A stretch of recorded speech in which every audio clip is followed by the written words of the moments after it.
növbəti harmoniya dərnəyinə xoş gəldiniz.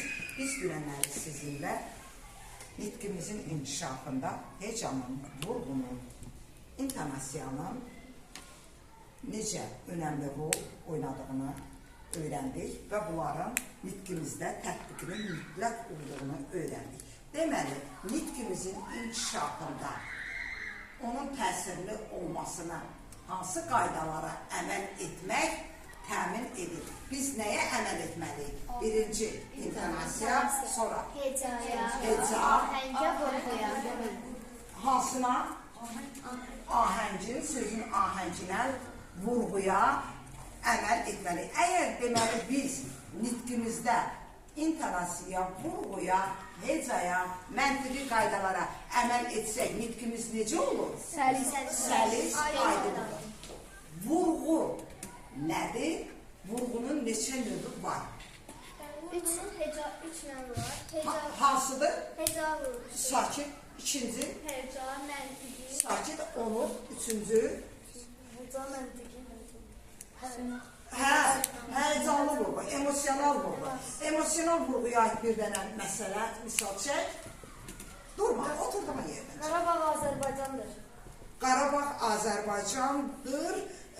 Yox, bu şuar intonasiyadır. Bu da intonasiya. Nə gözəl səs tonun var. Nə gözəl səs tonun var. Burada hiss və həyəcanımız hansı sözlə bilinir? Gözəl. Qarabağ Azərbaycandır. Burada da emosiyalarımız bildirildi. Amma məntiqi emosional o da nə gözəl çiçəkdir. Dəniz, sən buyur. Emosional vurğu şagird necə də içdən mahnı oxuyurdu. Necə də ürəkdən, necə də içdən, necə də ürəkdən, necə də qəlbdən mahnı ifa edirdi. Yaxşı, heca nədir uşaqlar? Heca nəyə deyilir? Buyur. Sözün asanlıqla bölünən hissəsinə heca deyilir. Sözün asanlıqla bölünən hissəsinə heca deyilir. Hecalar nitqimizə necə təsir edir? Nitqimizi düzgün tələffüz etməkdə hecanın rolu vardır. Bəs nitqin ahəngi deyəndə nəyi anlayırıq? Səs tonumuzun cümlənin məqsədinə uyğun olaraq səs tonumuzun yüksəlməsi, azalması, səs tonumuzun yüksəldilməsi, pauzalar vermək, emosionallıq, bunların hamısı sözün, bizim nitqimizdə olan sözlərin, cümlələrin ahəngini tənzimləyir. Yaxşı, sonra nə qaldı? Sonra nə?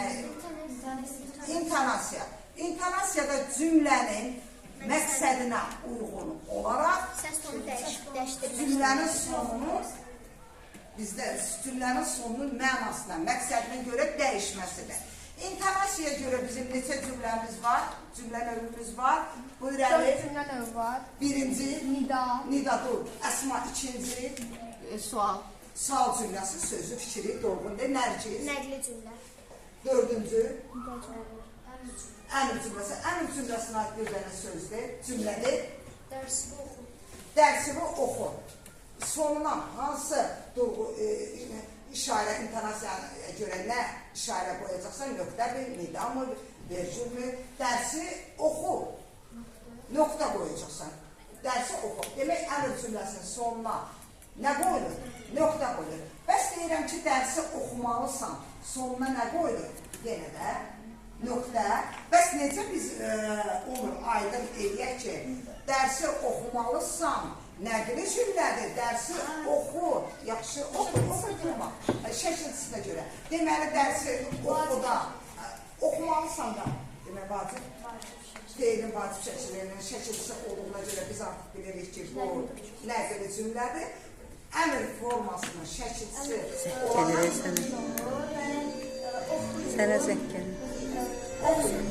əmr formasını. Yaxşı, bir dənə hiss və həyəcanımızı deyirik ki, nida, yüksək hiss və həyəcan bilir. Buyur Mehir, yüksək hiss və həyəcan bildirən bir nida cümləsidir. Bu çox gözəl. Nida cümləsidir, emosional yox, nida cümləsidir. İndi Mehir birində desin. Qarabağ. Qarabağ Azərbaycandır, dəniz. birlikdədir. Yaşasın Azərbaycan. Yaşasın Azərbaycan, afərin. Nərgiz, Vətən bölünməz. vətən bölünməz. Əsma, Şəhidlər ölməz. şəhidlər ölməz. Qarabağ bizimdir, bizim olacaq. Afərin sizə, afərin. İnan bilirsən söylə. Yaşasın Azərbaycan. Yaxşı. Demək bütün bunların hamısı uşaqlar biz artıq mətnləri oxuyarkən, bədii qirayəti tələffüz edərkən bildiyimiz bax bu nitqimizin inkişafında, nitq mədəniyyətimizdə, ədəbi dilimizin inkişafında olan bu vacib qaydalara əməl etsək və biz ortoqrafiyanı danışmağa, orfoepiyanı danışmağa vərdiş eləməliyik. Bu zaman sizin nitqiniz çox sərişt olacaq, mükəmməl olacaq. Saxlayaq.